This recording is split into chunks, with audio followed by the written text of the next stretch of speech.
Module 1, Agile and Scrum Fundamentals. So Scrum Events. So let's discuss. So do you know what is the maximum length of Scrum sprints? So the maximum length of Scrum sprints it can range for as small as 1 week to as maximum length can be of 4 weeks.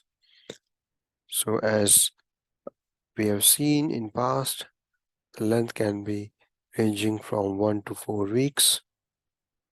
Why is the sprint length limited?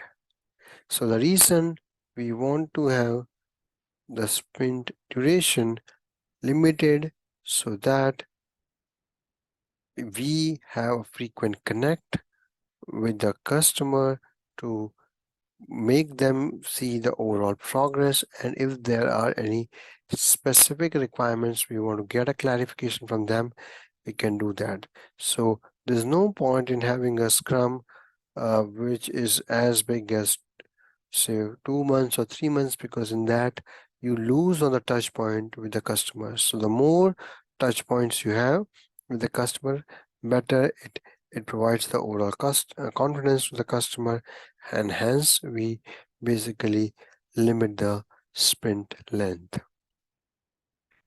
Why are the Scrum event time boxed? So most of the events in Scrum are time boxed so that we know that for this event, the duration cannot exceed more than the stated hours.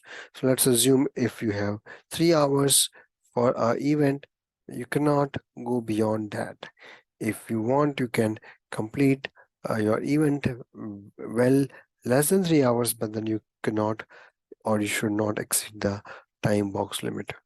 And that is the reason why most of the events are time boxed, so that if there is any slippages in terms of the scope, you can always keep the product owner appraised upfront. So who has the authority to cancel the sprints, and under what circumstances?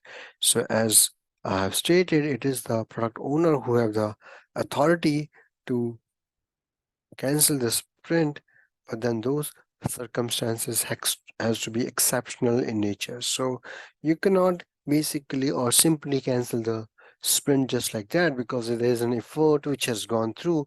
The development team has worked on it, other team members or Scrum Master has worked on it. So you cannot simply cancel sprints until unless there is a valid justification and reason for cancellation of the sprint. And it is the responsibility, or rather product owner has the authority to cancel the sprint. So the sprint planning event.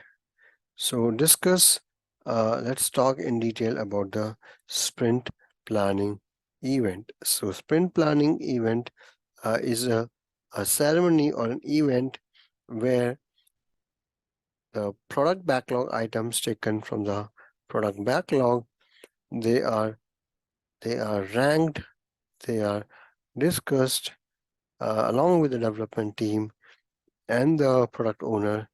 The efforts has to be estimated, and then it has to be started working upon by the development team. So there are 3 topics which are dealt as a part of the sprint planning event. The first one is the kind of value the sprint brings across. So when you are in the sprint planning event, so these are the 3 interesting topics to be looked upon. So what is the overall value of the sprint? So you should always be thinking it when you are doing the sprint planning event. Also, what can be done during the sprint to make it successful? And the third is how the work will be done. So these are the 3 topics which should be on the top priority of discussion when we are trying to do a sprint planning event. So as we say, a discussion of the most important product backlog items and how they map to the product goal should also be looked upon as a part of the sprint planning event session.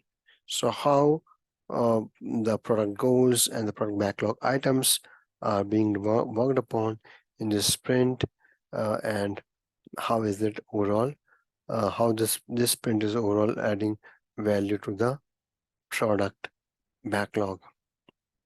So the entire Scrum team basically collaborate to define the sprint goal. So it is not only a responsibility of a development team. So development team is for sure an important stakeholder, but then it should be the entire team, Scrum team, who should collaborate together to define the overall sprint goal.